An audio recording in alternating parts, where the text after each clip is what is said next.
Breakthrough Real Estate Investing Podcast, episode 111. Hello, welcome back, everybody. Thanks for joining us today. Sandy is with us as usual again. Hi, Sandy. Still here, still hanging around. Yeah. How you doing today, Rob? I'm doing very good. Getting a little stir crazy. We are still sort of quote unquote locked indoors. So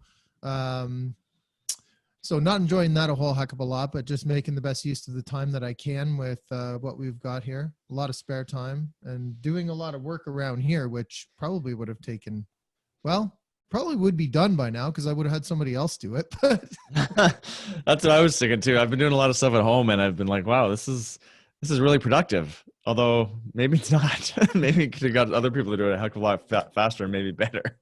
Yeah, I know what you mean. On the other side, I probably would have been out spending money, instead. So I don't know. We'll see. There's pros and cons. Yeah. I'm learning more practical stuff. Yeah. So that's good. What about you? How are you keeping busy? Been pretty busy. You know what? Lots of virtual stuff, virtual meetings, like a lot of just tweaks to make to things. So, in our real estate business, investment business, all that stuff, there's a lot of different challenges coming up for sure, which maybe we can get into today with construction wise. I know we've had some things there that slowed down and, a lot of different aspects are changing, maybe for the long term in some ways, right? There's a lot of efficiencies I think that have come with this as well. So we'll see what that looks like in a few months when we're back to normal, I think. Yeah, it could be. I think there's going to be a lot of permanent changes. I don't know exactly what it's going to look like, but it's going to be somewhat different than it was before. That's for sure. Yeah, definitely. Everyone should go over to our website, breakthroughreipodcast.ca. There you can download our free gift, which is called what, Sandy? The ultimate strategy for building wealth through real estate. And it's a report there that we go into the strategy that we both utilize a lot and a little bit of the details around that. And you can get that for free. You can also get on our email list, which will help you stay alert to what's going on with us and our new episodes as they come out, our live events, our some of our local business stuff and events that we're doing around that. Do a lot of education events. So don't miss a beat. Go jump on that and get on our list. Yeah, and everyone should, of course, go over to iTunes and subscribe to this show. And there you can leave a comment or a suggestion or whatever it is, a review for the show and tell us what you think. So everyone go over and do that. There you go. Leave us a comment. Tell us what you want to hear. We've been for the most part doing a good job, I think, of bringing on guests that people have reached out about. We've got someone today standing by that we're going to dive into. Exception today. Yeah, that's right. Yeah. Today we have James Kennedy with us. James, welcome. Hey guys, how you doing? Thanks for having me on. Really good. Really good. Thanks for being here. Awesome. So James is an investor for 8+ years. He got his start in the construction world as a carpenter and leveraged that knowledge into a career in real estate. And he's a co-founder of Marken Investments, which we're going to find out a lot more about today and learn more about his journey into where he is today, 8+ years down the road. So welcome again to the show, James. Happy to have you here. Awesome. Glad to be here, guys. So James, let's start out the same way we do with everybody. Just tell us a little bit about your journey as an investor so far. Sure. Yeah. Maybe I'll start off kind of how I got interested in real estate. I was always fascinated with construction and building structures and whatnot. And that was early on, way before I was even interested in becoming a carpenter. But when I was a young kid, my dad got me this book, and it was Automatic Millionaire by David Bach. Not sure if you guys have heard of it or not. I've actually never heard of that one. Yeah, I don't know, it resonated with me, right? It changed my outlook on money, on how to value money, outlook on life, and, ultimately my mindset with how I'm going to proceed in life, right? So that really changed kind of my view of my values. And then, as I started becoming a carpenter and working on these structures of real estate, I kind of understood the value of what I was working on. So mixed with that, I kind of decided, hey, I needed to get into this real estate kind of business. But I knew I couldn't do it on my own. So I teamed up with one of my good friends, Xavier. now we operate this company called Marken Investments. But at the time, we didn't know much. We didn't know what strategies it involved with real estate. All we knew is we wanted to get into it. So we decided to do a rental property. And all we needed to know was that the income super exceeded the expenses. That's all we kind of knew before we made the leap, right? So from that point forward, we kind of never looked back, but it was, it's still a constant grind, and that's kind of how we got into real estate. So, quick question: how old were you when your dad gave you the book? Just out of curiosity. I was probably maybe 10. 10. So this is 10. a book Wow. that a 10-year-old can read. I should buy it for my kids, is what you're saying. Yeah. I don't know if it's a 10-year-old, level, but it definitely, essentially, I don't know if you guys heard of the latte factor. No, actually. No. No? Okay. So basically it's like Yeah, if you give us the buy, book. yeah, it's like if you buy a latte every day, that like $4 a day for the year, that's a significant amount of money. If you were to go without that latte for the day and bank it, you could use that money and invest it. Mm-hmm. Right. So it's kind of tells you how to save money and then use that money. Okay. No, it's just interesting when people get started so early. So it's nice to hear you had a dad who was reading those kind of books too. I'm sure that doesn't hurt to grow up in that atmosphere as well. Yeah. Right? Yeah. I contribute a lot of my what I've done from my dad. Well, That's learning the financial stuff early, Rob, is nothing wrong with that. I think you Yeah. should. I think you should show your kids a few of those books. at the very least I could read it to them, right? True. Yeah. So let's talk about your strategy of choice. What kind of investments do you like to look at? We kind of like to focus on what we know, and we don't really like to stray too far away from that.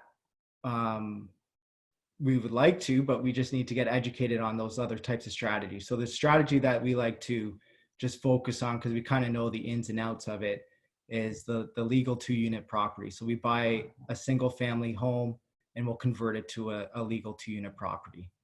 Okay. And so is that how you started out? Same thing, or you bought something? The first, purchase? yeah, the first property was in Pickering, and it actually was already a legal 2-unit property. It didn't have, it was a shared laundry. It only had tandem parking spaces. It was legalized by the city, like way before current building code. So, there wasn't any fireproofing, anything in there, but we separated the laundry, we put in more parking spaces. We never did the fireproofing because it was already legalized, but that's kind of, we knew the value of 2 units from the beginning versus 1. What got you to jump in and take action on that? What was a lot of people struggle on that first one, getting over the hump. What was something that triggered you to actually feel confident to go ahead? Yeah, like, I thought I was going to throw up when we made that decision, but, I managed to hold it in there. It was just, we kept running numbers, and we realized, hey, there's so much income coming in, and if we were really conservative on our expenses, there's a profit. So it's like, why? And then the value of the houses should be going up and the mortgages should be going down. So we just kept coming to the same conclusion of why shouldn't we do this? Why shouldn't we do this? And it was just, we have to do it. If we want to start, we have to do it. And did you have people in your world telling you were crazy or an idiot or, Yeah. don't do it? Like, did you have those people around you, or was everyone all on board and ready to support you through it? Yeah, that's usually the case. Everyone's right with you on this. Yeah. Yeah, no, for sure. Definitely. Like it was probably like a 3-year process before we even took the leap on our first rental property. So during that 3 years, we would tell people kind of what our plan is, where we want to go. And people just looked at us with like 2 heads. We thought we were crazy, it's too risky, so we did get a lot of negativity. And you, like yourself, you knew construction, you you knew how to handle issues as they come up, right? You had a little more, probably a little more knowledge around that stuff than most going in. I would think. At that time, I was still an apprentice at that time, so I didn't have, a crazy amount of knowledge in terms of house construction, but it was, I guess, a little bit more than the average person at that time. So let's go more into the challenges and that I'm sure you faced. You touched on them there. What are some other challenges that you found starting out, and how did you overcome them? Yeah, starting out, definitely, I think with everybody's going to be lack of money, financing. Like what type of mortgages you got to go with, even if you're getting approved for them or not. But definitely one of the biggest challenges that stand out in my mind was bad tenant selection. And so when you say bad tenant selection, like, I guess you have a So story that goes along with that. You must have a story that goes. Yeah, we were so worried about when we bought the property, and we kind of did a little quick reno. We didn't do the full reno that we would do now, but we did a quick little reno to get it rent ready. And when that time came, we were so worried about getting somebody in there and start paying rent that basically whoever applied first, we just said, yes, you got it. But these people ended up smoking in the house. They didn't treat it that well. And she smoked so much in that basement that we needed to ozone machine it for like 3 days constant, do a whole paint job when she left, just to get the smell down a little bit more, and then ozone it again, paint again. We managed to solve that. But the upstairs tenant, they were very, very unorganized when it came to a tenant turnover, and the new tenant was coming. They were supposed to be gone, and we showed up and nothing was moved in their house or inside their unit. We had to bring everything out on the front lawn and help them move out. So when that's going on in the basement, because you, like, we're talking about the first place, right? There was already a duplex. You did a little reno. Yeah. You put people in. Did the people upstairs not complain about the smoking? they, surprisingly, they didn't. They Really? smoked themselves. They smoked Oh, themselves. they just smoked inside too, is what you're saying.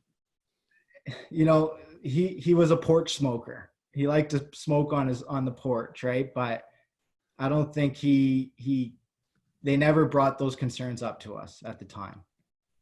You know what's funny and good, I guess, is, at least for me, I'm finding less and less people are actually smoking in the units now.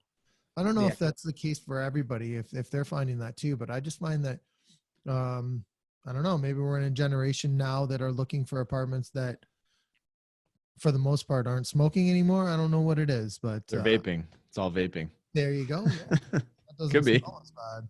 Could You're be. right. No, you're absolutely right. Yeah. Yeah. Well, I mean, look, as far as that goes, I'll take somebody that's doing that over a For smoker. sure. It smells actually kind of nice. It's like some incense almost. You can get all kinds of different flavors in there. Yeah. So now you were talking about financing. So did you guys have some issues with financing, and how did you overcome those issues? We didn't have any issues getting approved for financing. It wasn't necessarily really a challenge. It was more so, I guess, a bit of a fear. Like, are we in the right product? Are we doing the right? Are we locking ourselves up with the right, the right mortgage? Yeah. And I guess that is one of those things, when you first start, you don't really know. But I mean, Yeah. depending on what you're doing with that property, there's all kinds of different products out there to choose from, and you've got to know, I guess, what the right one is. And so that's, I guess, part of what the power team is all about, finding that. There's a lot of that, a lot of the unknown, right? Especially financial stuff. Yeah. Oh yeah. Like, people don't, you're just not gonna know. You have to almost just get comfortable with not knowing, and not knowing for sure, at least, but moving ahead regardless. So they didn't damage the unit or anything. It was more just the smoking of the cigarettes and whatnot. Yeah, smoking the cigarettes. We had a few tenants punch a couple holes in the wall, but at the time, I was younger, eager, didn't care about going in there and fixing up some patches when those times came. But nowadays I will. Mm-hmm. Any other challenges that you had starting out? I guess you're more like it's almost like you're saying mindset really is Yeah, one of the biggest we kind obstacles. of went, yeah, we kind of went into it with, it's going to be a lot of work, because we did all the work ourselves. So we kind of just went into it head on, and whatever came up, we just dealt with it. I don't, like, it's tough to distinguish what a challenge is now, but I'm sure we were challenging with a bunch of, factors going through that process. But the ones that stood out was definitely the tenant selection. Yeah, and I think it is a lot of just the weight of all of those things really combined when you're first starting out, which Mhm. which is overwhelming at times, I suppose. And then at some point you've just got to say, okay, I know I'm making the right decision with real estate investing. Like maybe if I looked for another 6 months or year or whatever, maybe I could find a better deal than this one. But at some point you just got to say, this is the one, and I'm ready to like start. Not going to be the last one. It's going to be the first Right. one. Right. Exactly. What do they say? Analysis paralysis, right? So if you don't make the jump, how do you know if you're doing things right or not? Yeah, you got to take leap at some point, and you can wait around forever, right? Eventually, you just got to jump in on something, and you'll learn if it was the right one or not. And nice thing is you can always sell or buy or do whatever. It's not like you're married to it for life. That's right. But I don't think, I mean, somebody's probably bought some money pit where they'll disagree with me, but I mean, I don't think you'll find many people that say that their first purchase, that they shouldn't have done it, that they wish they had done something else. They probably maybe would do it differently now, but they wouldn't have been angry for it, probably, They right? wouldn't change it though, you Yeah. know? I'll tell you that first purchase what is by far the biggest investment for us. It made us the most money. Okay. Gotcha. By Is that Yeah. because the timing, or what was that? What was really the key there? I guess it was timing. It was, we bought it in Pickering back in 2012, I believe, right? Or 2011. But yeah, so we kind of benefited from the little spike in the real estate market there, but we held on to it for quite some time. So the mortgage went down a significant amount, and I don't think we ever had a vacancy in there. Mm-hmm. Well, what are we going to talk about next? Renos, right? Like yeah, let's move on to Renos. So renos, as far as you're concerned, what should people look out for? What have you learned over your career with that, and what are some big things that people need to know about going into renovations? Yeah. To date, I haven't done a reno the exact same as another reno.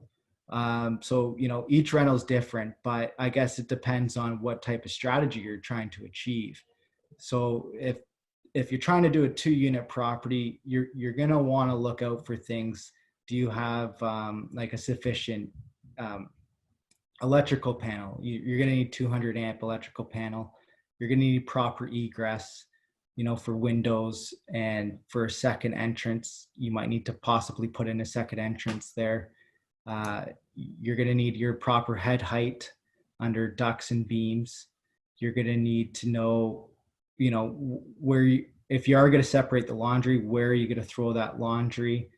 What's the condition of the roof? What's the condition of the foundation? Is there any weird smells? And then parking. Is there enough parking? Even today, I would, having more eyes on the job or on the reno project is better than just having your own too. So it's always good to have other people's feedback also. So I guess what you're saying is the more versed you are at knowing what you're looking for based on what your strategy is, then probably the easier it's going to be to get it done. Like, cause I see what you're saying. So like, for example, since you've done so many second unit properties, to go in there and look for those things that you mentioned specifically and see if they're sort of up to code. And if not, then assign, a price to that, Exactly. that work being done, right? Exactly. As well as everything else that needs to go on in there. But yeah, there are certain things where, depending on what you're doing, if you can save something somewhere, like already have it ready to go. I often refer to that as sort of working it into the mortgage rather than it being a capital expense, right? Something Yeah. that is already there. Yeah. So those are always good things to look for. 100%. Yeah, it never hurts to have your trades come through, right? Like I'm not an electrician, I'm not a plumber, so I always like to have those trades come through when I go through, so we can kind of just talk things out as a group, right? So I know we talked about big challenges. I'm going to go back to that one though. As far as renovations go, what kind of challenges have you run into there? So on another conversion of ours in Oshawa, we were doing a full second suite uh, legalization there, and there was a cold cellar.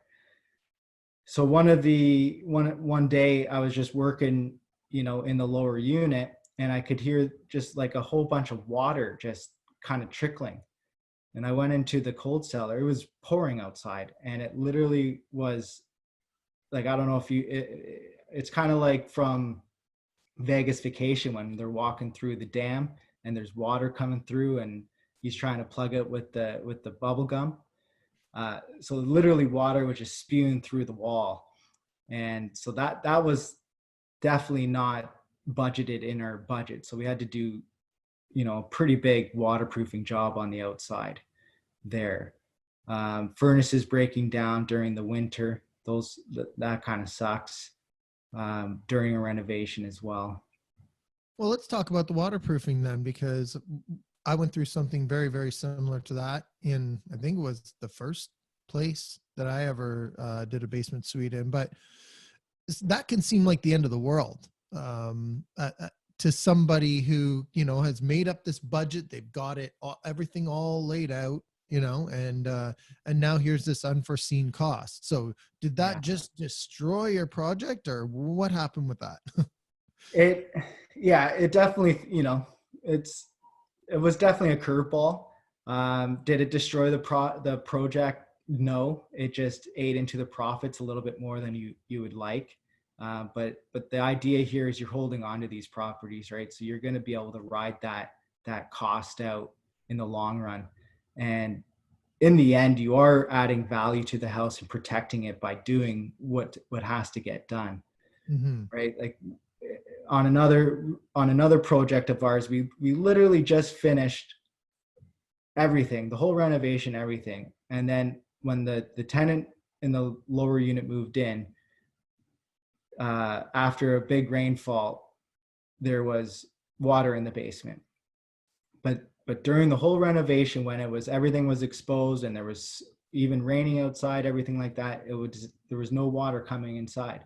So it's, you never really know when these things are gonna hit you. You got I want something? to go. I was wondering if we're moving on or not. I was gonna go to the pandemics That's up to you, discussion. my friend. What's that? I said, that's up to you. I think I was gonna go to pandemic discussion and see what I know. It's only one short little topic, but it's a big topic, obviously, with what's going on. And Yeah. I don't know. Maybe we can all comment a bit on this one. I think. But what's going on in your real estate business with what's happening in the world right now, being here towards the end of April in 2020? At the beginning when we first heard about all this, I don't know how you guys were feeling, but I was a little worried. I didn't know, how April What were you went. worried about mainly? What was the main things? Sorry. What were like some of the main things you were worried about? I'm sure a lot of people would relate to Yeah, you. like if they were gonna pay rent on for April and moving forward on that, but luckily we communicated with our tenants just to make sure that they were all on board and how if they needed help with anything like that. But April came around, they all paid up. May seems to be looking pretty good, but I think we're gonna have to take it at a month-to-month basis here. Yeah, we're still pretty early on, and quite frankly, I mean, I have just recently become a little more optimistic about the situation. I'm seeing a lot of news that's sort of steering us into a plan to reopen kind of thing. A lot more countries are starting to do that. So, regardless of whenever you are listening to this, I do believe there'll be like some kind of residue from what's happening now, and stuff that we can learn from, especially to sort of reinforce our real estate business and tighten up our ships, I guess. Right. So, um, so did you do any mortgage deferrals or anything like that? I know a lot of people, I guess you don't really have to, I guess, if everyone's paying, but some people are sort of taking this as a, let me rope you into talking too much. No, have you done anything like that? Are you thinking of stuff like We that? haven't yet, because I'm a little uncertain on if it's a good idea or not. I don't know how they're necessarily calculating the interest amount that you're deferring. But I think we're, if we can make the payment, we're going to make the payment. Yeah. Yeah. I've done the same thing too. I called the bank to ask them about it. This is kind of funny. So I called and just started asking questions, and then I had a back and forth with somebody at the bank, and I was asking them questions, right? I didn't sign anything even. And then a couple of days later, I got this email saying, okay, both of your mortgages are deferred now. And I was like, what? Wait, I like, how can they do that without me signing any paperwork or anything? I'm just asking questions. So I called them back right away, because I'm asking questions like, is this going to affect my future purchases? I want to make sure that it's not. So in any case, I'm sort of in the same boat as you, where I haven't really had any tenants not paying. So it just made more sense to just call and say, you know what, let's just put it back the way it was. I never even really said, let's go ahead with it in the first place. So that was sort of interesting and threw me off a bit, but I don't know what other people are finding, but it seemed awfully easy. To us. They What's did the that? same to us. They deferred ours, and we didn't ask them to do that. That's odd. That's Isn't it? pretty odd. To That's reverse wild. it. Wow. So they did the same thing to you, and you had to call them back and tell them, To don't reverse do it. Yeah. Wow. Okay. Hmm. That's interesting. Scotiabank. Scotia, same with me. Yeah. Anyone's at Scotia, give them a call. I'm sure it'll if you need We it. deferred a lot of ours. We deferred a lot of ours, the rental ones.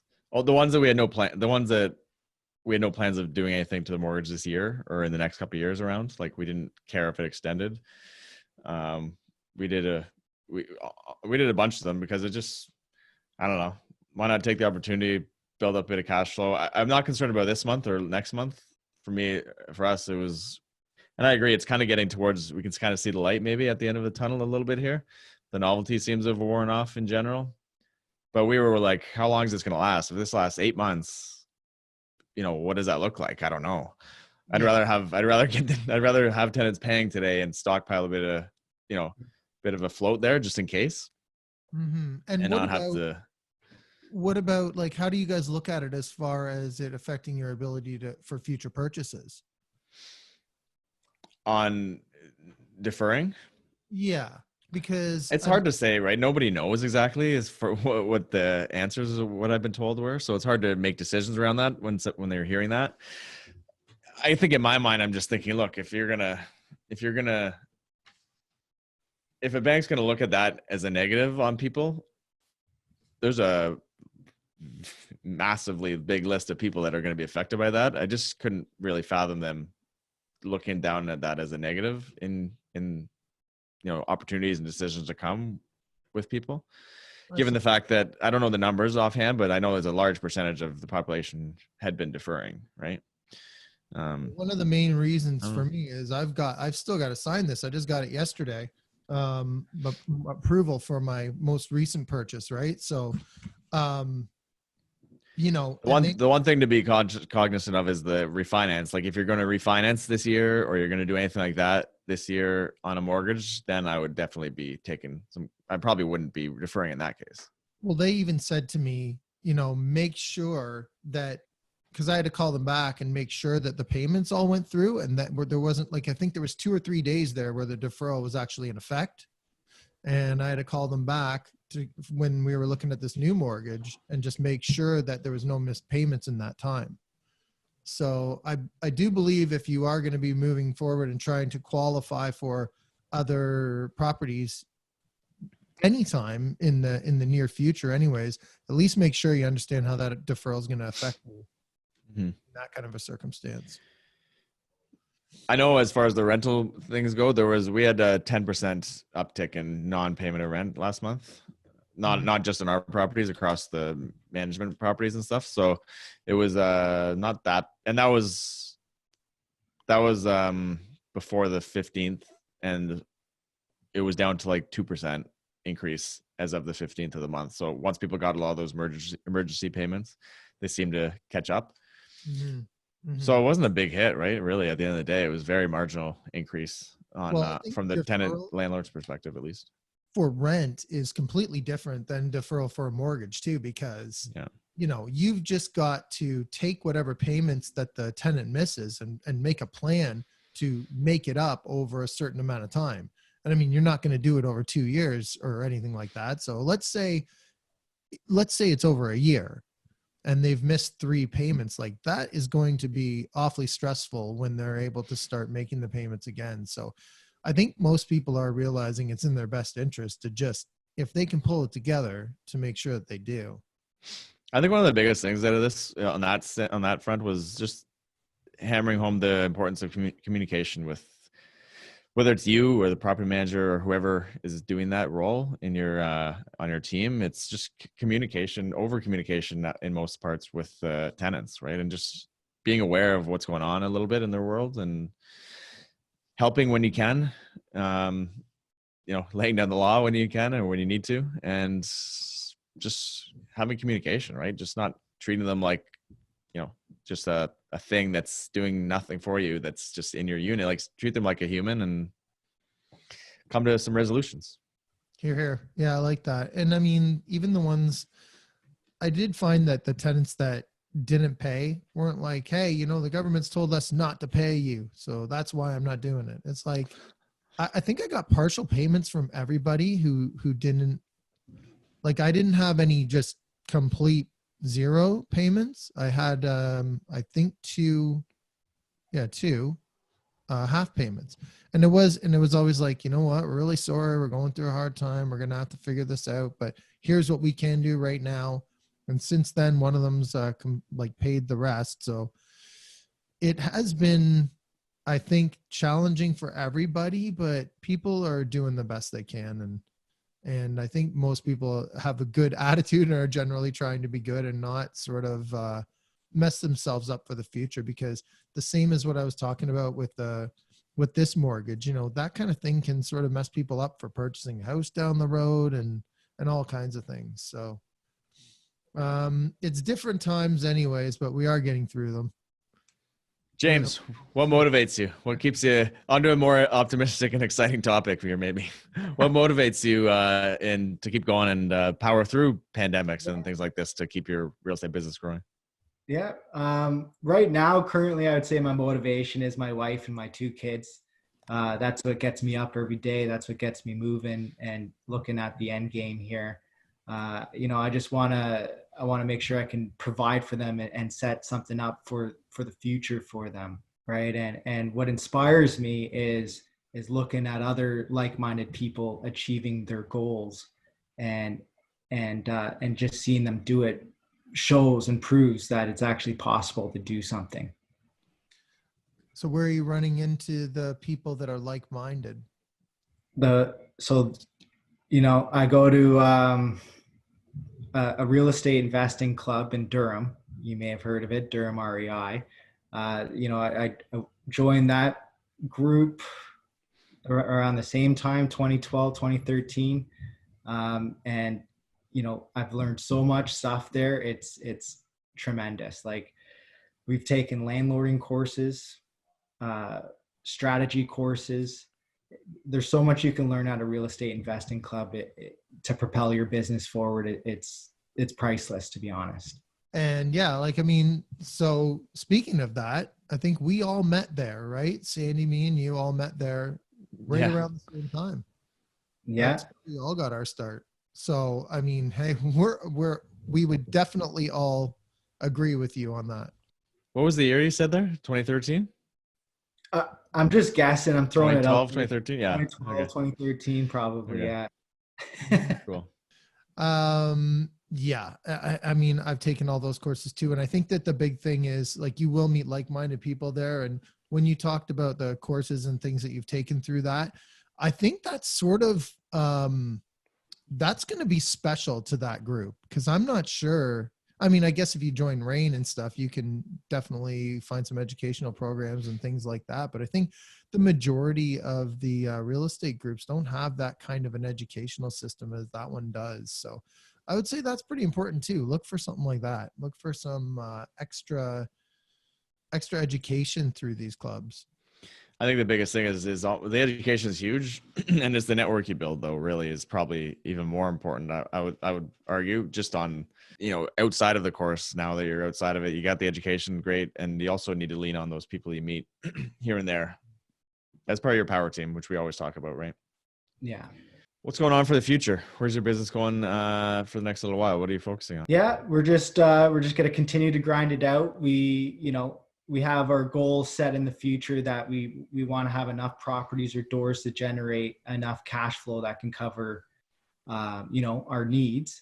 And, how we get there might not necessarily be a straight path. We might have to go, over hurdles and go left, right, zigzag all the way there. But, if we stay the track, stay the course, we will get there. So we definitely want to get to that point where we have enough cash flow coming in to cover our needs, and then get to the point of starting to create generational wealth, right? That we can keep passing down from generation to generation.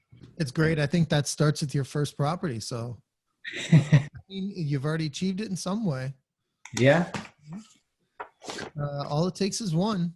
Well, that one's going to be, I don't know. I don't know. That's probably worth getting close to, maybe not $1 million, but it's getting up there at this point, right? And that's only going to double, triple over the next decades. Yeah. It's going to be a lot of wealth built up from just one property. Yeah. Yeah. I know. And you can make it exponentially, right? That's where the power comes in. James, what is the biggest piece of advice that you can give to somebody starting out? I would say, don't let others get you down.